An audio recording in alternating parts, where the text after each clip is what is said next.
let's talk about something that's quietly moving from the back office to the boardroom: water. For the next few minutes, we're going to break down why seeing water as just another bill is a huge blind spot, and why understanding its true risk is becoming absolutely critical for business survival. For decades, the way we've thought about water has been pretty straightforward. For most businesses, it's just been a line item. You get the bill, you pay it, you measure how much you use, you make sure the pumps are working. It's always been treated as this simple, predictable task managed at the local site level. End of story. But here's the thing. That point of view isn't just a little outdated anymore. It's actually becoming dangerous. That simple line item is starting to look a lot more like a major strategic threat. And that brings us to our first big idea. We're in a new business reality. We're seeing this massive shift where water is no longer just a cost of doing business. It's a complex, strategic risk that can shake the entire organization. This slide, well, it lays it out perfectly. The old view on the left, that's water as a simple task for the folks at the plant. The new view on the right, that's the reality today. It's a strategic risk that hits everything: operations, supply chains, even how investors see you. Because when water goes wrong, it's not just some environmental issue. It's a direct threat to keeping the business running. Okay, so what does this water risk really mean in the real world?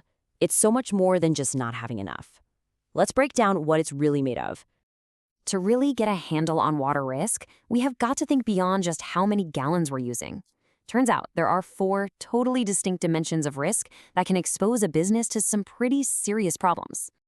This framework breaks it all down. First up, you've got availability. Pretty simple, right? Can you actually get enough water to run your business? Second is quality. Is the water you're getting good enough, or is it going to mess up your equipment or your products? Third, there's discharge. What are you putting back out there, and what kind of regulatory headaches could that cause? And finally, and this is a big one, location. Because let's be honest, using 1,000 gallons of water in a place with tons of rain is a completely different ballgame than using that same amount in the middle of a drought. So this was the old way of looking at it, right? Just one number, total consumption. And look, it's an important number, but on its own, it tells you almost nothing about how vulnerable you actually are. Today, the smart approach is to ask a whole different set of questions. It's all about context. Where you use water defines your location risk. Why you use it defines how much you depend on it. And the condition it's in when you're done with it, that defines your discharge risk. Answering these questions, that's how you find out what your real business exposure is. Okay, so we've laid out the risk. Now, let's connect the dots to the things that really matter to executives and board members: performance, profits, and, well, staying in business. This is exactly why it's a boardroom issue. If you mismanage water risk, you could be looking at delays on major projects or having to shut down a factory. It can literally devalue your property in a flood zone, create a public relations nightmare, and get you all the wrong kinds of attention from investors who care about ESG performance. These aren't minor hiccups. They can be absolutely devastating. And really, this is the single most important thing to take away from all this. Water risk is business risk, period. It's not some separate green category. It belongs in the exact same high-level conversations as financial stability and supply chain security.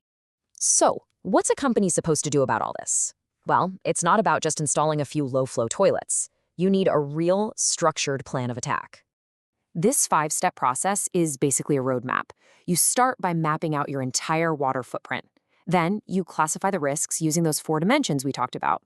Step 3 is the crucial one: connecting that risk to actual business impact. What could this cost you in dollars and cents? Fourth, you monitor the indicators that actually matter, not just total volume.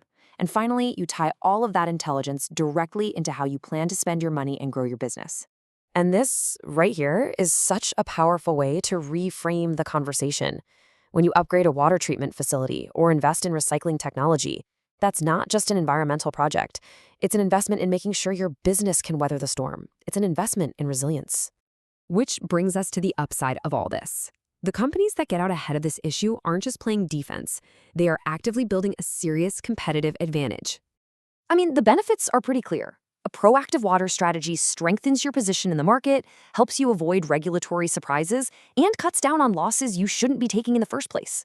You're more prepared for climate-related stress, and maybe most importantly, you build a ton of trust with your investors, your customers, and the communities you operate in. So the goal here is to leave you with the questions you should be asking inside your own company. Stop just asking about the water bill. Start asking, where are we really exposed? Which of our critical assets are the most vulnerable? And which investments can we make today to reduce our risk tomorrow? Let's circle all the way back to where we started. After everything we've just talked about, it should be crystal clear.